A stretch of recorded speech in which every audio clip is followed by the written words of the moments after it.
Key U.S. Senate Republican Tim Scott makes crypto fan debut.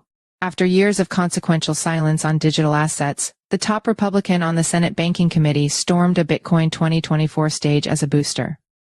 The Senate Banking Committee has so far failed to move crypto legislation despite this year's progress in the U.S. House, but ranking Republican Tim Scott has now joined those advocating for crypto-friendly regulation.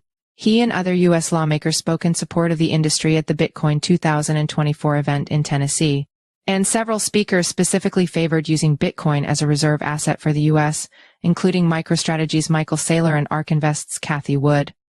The event is preparing for an appearance from candidate and former President Donald Trump, who has recently turned his longtime crypto resistance into strong advocacy.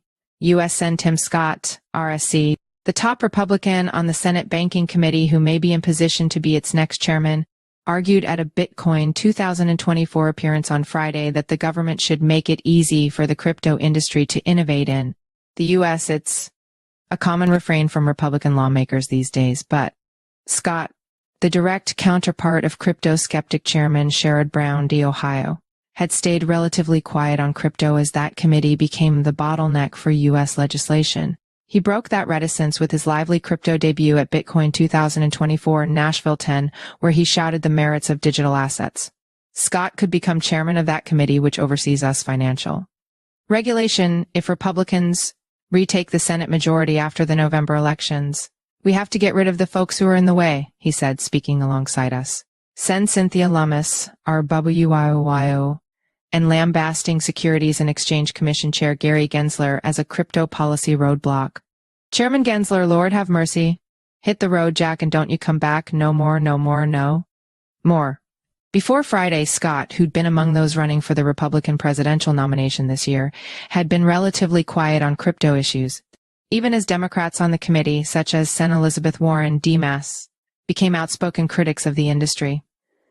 His potential for grabbing the chairman gavel on the Senate banking panel next year repeatedly came up during his time on stage with Lummis, and he said that if it happened, he'd make sure her legislation gets a prompt vote, setting Bitcoin free here at home.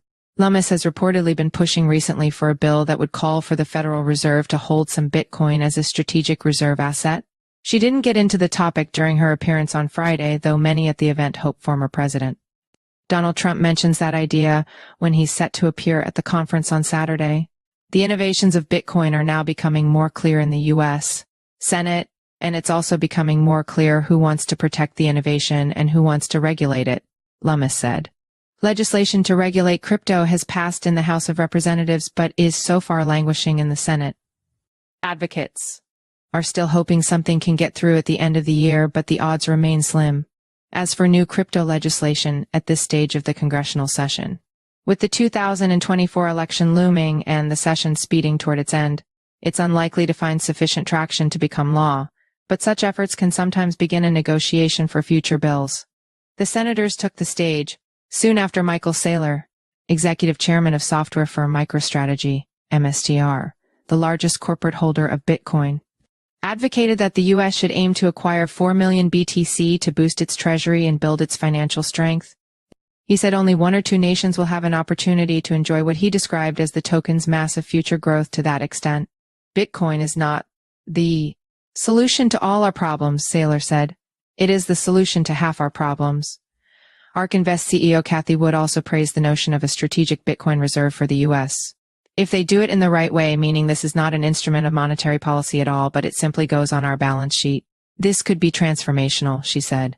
The conference also saw Robert F. Kennedy, the independent presidential candidate, who has been a longtime supporter of digital assets, promise to make Bitcoin a strategic reserve asset if he's elected president, though polls suggest he remains a long shot candidate. There had reportedly been last-minute discussions with representatives of Vice President Kamala Harris about attending, but she won't be appearing